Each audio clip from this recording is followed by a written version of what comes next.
Şimdi burun estetiği ile ilgili sizden gelen sorulara cevap vermeye çalışacağım. Burun ameliyatı olmak için belli bir yaş sınırı var mıdır? Kesinlikle vardır. 18 yaşından erken biz burun ameliyatını önermiyoruz. Sebebi de burun gelişiminin tamamen tamamlansın. Ondan sonra yapalım ki ömür boyu bu burnu kullanabilsin diye. O yüzden aceleci olmuyoruz. Bazen çocuklarımız aceleci olmak istiyorlar. Aceleci olmadan 18 yaşını dolduran ve üstündeki her hastaya burun estetiği ameliyatı yapılabilir. Rinoplastinin sağlık açısından gerekli olduğu durumlar nelerdir? Kesinlikle bazı durumlarda burun estetiği ameliyatı sadece görsel olarak daha iyi hale getirmek için değil, aynı zamanda hastanın psikolojisini, sağlığı bozulmuş olan psikolojisini düzeltme amaçlı veya burnunda nefes darlığı problemi varsa bu problemi çözme amaçlı da yapabiliyoruz. Rinoplastinin türleri nelerdir? Rinoplastinin türleri çok geniş bir konu. Yani teknik olarak soruluyorsa açık teknik, kapalı teknik. Kapalı teknik içinde kendine ait teknikler var. Açık teknik içinde kendine ait teknikler var. Hepsinin de birbirine üstünlükleri var çünkü. Doktor hangi alanda daha tecrübeli, hastanın isteği nelerdir? Bunlar birlikte bir araya konuşa gelip o anlaşılıyor hangi tekniğin yapılabileceği. O teknik üstünde karar verildikten sonra da ameliyat planlanıyor.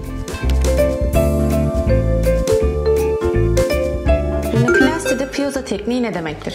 Aslında piezo kullanılan bir cihazın ismi. Ultrasonik olarak kemikleri kesmemizi sağlayan, kemikleri keserken yumuşak dokulara zarar vermeyen bir cihazın ismi. Genelde açık teknikte kullanılan bir cihaz. Hani isim çok popüler olduğu için hastalarımız da o şekilde gelmeye başlıyorlar. Piezo aslında bir cihazın ismi. Ultrasonik olarak yapılan rinoplasti ameliyatının ismi piezo olarak biliniyor insanlar tarafından. O yüzden piezo olmayan durumlarda neler yapıyoruz? Önceden mesela piezo cihazını kullanılmıyordu. O zamanlar çekiçle, işte çizel ismini verdiğimiz böyle cihazlarla burun kemikleri kırılıyordu. Ama şimdi teknolojinin gelişmesiyle birlikte tabii ki piezo çok kullanışlı. Cerrahi sonrası dönemlerde morlukların daha az olduğu, şişliklerin daha az olduğu, sonuçların çok daha güzel olduğu bir ameliyat tekniği oldu. Ama cihazın ismi piezo olduğu için de adı piezo rinoplasti olarak herkes tarafından biliniyor. Niçin yurt dışından hastalar Türkiye'ye gelip rinoplasti ameliyatı yaptırsın? Türkiye sağlık turizminde öncelikle en iyi ülkelerden birisi. Bizim doktor kalitemiz olsun, doktorlarımızın kendi tecrübeleri olsun. Çünkü bir ameliyatı ne kadar çok yapılırsa o kadar tecrübeleniyor doktorlar ve Türkiye'deki doktorlar bu açıdan çok şanslı.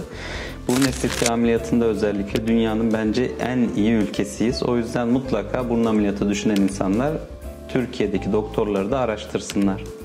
Rinoplasti ardından ne kadar süre sonra burundan nefes almaya başlanılır? Aslında ameliyattan hemen sonra hasta burnundan nefes almaya başlayabilir ama erken dönemlerde tamponlar oluyor. Silikon tamponlar kullanıyoruz şu anda. O tamponların içi delikli aslında. Eskisi gibi gazlı bezleri tıkıştırmıyoruz. Oradan nefes alabiliyorlar ama nihai nefes alması en az 6 ay sonra ortaya çıkıyor hastanın. İlk başlarda tıkanıklık olabiliyor. Çünkü nasıl burnun üstünde şişlikler, morluklar oluyorsa aynı şekilde içeride de ödemler olabiliyor. Bu ödemler gerilemeye başladıkça hastanın nefesi her geçen gün daha iyi gidiyor. Rinoplasti ardından ne kadar süre sonra buruna masaj yapılmalıdır? Masajın önemi nedir? Şöyle, masaj çok önemli bir kere. Çünkü şişliklerin, ödemlerin düzgün bir şekilde yayılması için düzgün bir masaj yapılması gerekiyor. Hastanın ihtiyacına göre yapılan masajlar da var. Onun doktoru kesinlikle nasıl tavsiye ediyorsa o şekilde masaj yapılması gerekiyor. İlk bir hafta zaten atel ismini verdiğimiz bir plastik oluyor burada. O dönemde masaj önermiyoruz. Ama atel çıktıktan sonraki dönemde her hastanın mutlaka doktorunun öğrettiği şekilde masaj yapmasını öneriyoruz. Rinoplasti sonrası şişlik ödem ne zaman geçer? Bu da güzel bir soru. Rinoplasti ameliyatı bittiği gün önce şişlik ve ödem oluşmaya başlar. İlk 3 gün şişlikler ve ödemler fazla olabilir. Hiç korkmasın hastalarımız. Daha sonrasında da gerilemeye başlar. Bir haftada yaklaşık %50'si geriler ama tabii nihai şişliklerin geçmesi yine 6 ayı bulabiliyor. Burun estetiği sonrası burun ucu düşer mi? Düşebilir. Yapılan tekniğe göre düşebilir. Veya burun estetiğinden sonra burun ucunda bir miktar düşme genelde oluyor. Bu doktorun tecrübesine göre ameliyat masasında hastanın isteğine göre bir miktar daha kaldırma yapılabilir. Veya başka teknikler var burun ucunu sabitleyici. O durumlarda düşme olmayabilir ama o zaman da burun ucu çok sert ve mobil olmuyor, oynak olmuyor. Biz o yüzden o tekniği kullanmıyoruz. Hastalarımızın burun ucunda bir miktar düşme olabileceğini bildiğimiz için ameliyatta da ona göre yapmaya çalışıyoruz ki düştüğünde hastamız nihai sonuca ersin diye. Ameliyat masasında biraz kalkık gibi olmasının sebebi de o. Çünkü bir miktar düşme payını biz biliyoruz kendi tecrübelerimizde. Kalın ve ince deri arasındaki fark nedir?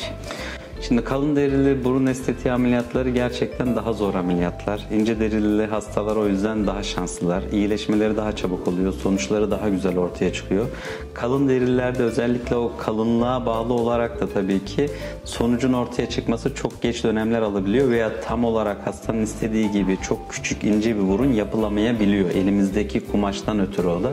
O yüzden kalın deriliyle ince derililerde mesela nasıl bir burun istiyorsun diye sorduğumuzda çok iyi değerlendirmemiz gerekiyor. Hastanın beklentisi çok küçük, çok ince derili bir fotoğraflar gösteriyorsa mesela bize o şekilde olmayacağını hastamıza söylememiz gerekiyor. Bunu doktorun tecrübesiyle birlikte, hastanın isteğiyle birlikte orta noktada anlaşılabilirse biz bu ameliyatı yapma taraftarıyız. Burun estetiği ile ilgili bize danışılan sorulara elimizden geldiğince cevap vermeye çalıştım. Sizin de aklınıza takılan sorular varsa değinmediğimiz mutlaka çekinmeden sorabilirsiniz. İyi günler.